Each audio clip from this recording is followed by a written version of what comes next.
Hello guys, এই যে আমার হাতে দেখতেছেন এটা কি আসলে হ্যাজেলনাট ক্রিমের বয়ম। কিন্তু এটার ভিতরে কিন্তু আসলে হ্যাজেলনাট ক্রিম নাই, এটার ভিতরে আছে অন্য কিছু হয়েছে কি এলো মেয়োনিজ। আসলে মেয়োনিজটা তো সবসময় ডিম দিয়ে বানাই আমরা, আজকে কিন্তু এটার ভিতরে ডিমের মেয়োনিজ নেই, আছে হইলো গিয়ে আলুর মেয়োনিজ। আসলে এই যে আলু সিদ্ধ করে নিছি, এখন আমি আলুর মেয়োনিজ বানাবো।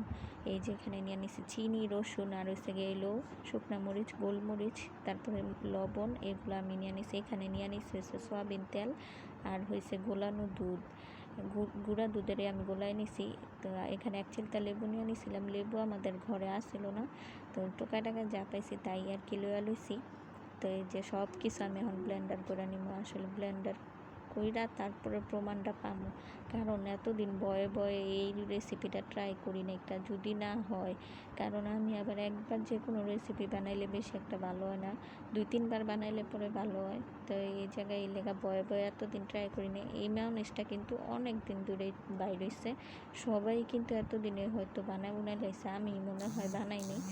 তো যারা যারা আমার মতো বানান নাই, একটু মাঝে মাঝে ট্রাই করে দেখেন। তো এখানে বয়ে বয়ে তো এতদিনে লইছি, যদি আমারটা ভালো হয় তা আমার মতো ভিতরটা কিন্তু ট্রাই করে নেন বাসায়।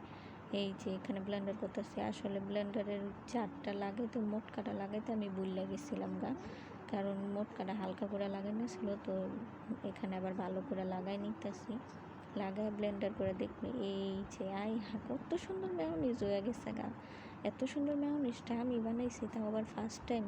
আল্লাহ, আমার তো কত খুশি লাগতেছে জানেন না, আমার এত খুশি লাগতেছে, আমি নিজেই খুশি। কারণ আমার ঘরে বাচ্চারা, বড়রা সবাই আমরা এই মেয়োনিজটা পছন্দ করি। যে কোনো ভাজা পোড়ার সাথে এই মেয়োনিজটা অনেক ভালো লাগে, আমার তো ভীষণই ভালো লাগে। কারণ মেয়োনিজটা খাইতে যেই মজা লাগে। তো এত দূর তো ডিম দিয়া বানাইছি, আর এখন বর্তমানে যেই ডিমের দাম, আলু দিয়া এই রেসিপিটা যায় বাইর করছে, হ্যাঁ অনেক ধন্যবাদ দেওয়ান লাগবে। খেলে এই সস্তা রেসিপি এত সুন্দর, আর খাইতেও মজা। আবার ডিম বাদে ওখানে আলু দিয়া সস্তা হয়ে গেছে আরও বেশি, কি মজা যে লাগে এটা খাইতে। এই যে আলুর ভিতরে কিন্তু কোনো ক্রিম নেই, আছে কিন্তু এই দেখেন কত সুন্দর, এটা ক্রিম হয়ে গেল কেমনে। আমরা শুধু আলু দিয়ে বানাইলাম, এত সুন্দর ক্রিমি একটা ভাব আইলো কেমনে, আমি তো এটাই বুঝি না। কত সুন্দর একটা ক্রিমি ভাব হয়ে গেছে গা। এরা কিন্তু অবশ্যই আমার মতো ভিতুরা বাসায় ট্রাই করবেন, কারণ এই যে এক চান্সে দেন সফলতা পাইবেন। আপনারা কিন্তু আর ভয় টয় পাইয়েন না, বাসায় কিন্তু ট্রাই করে লাইয়েন।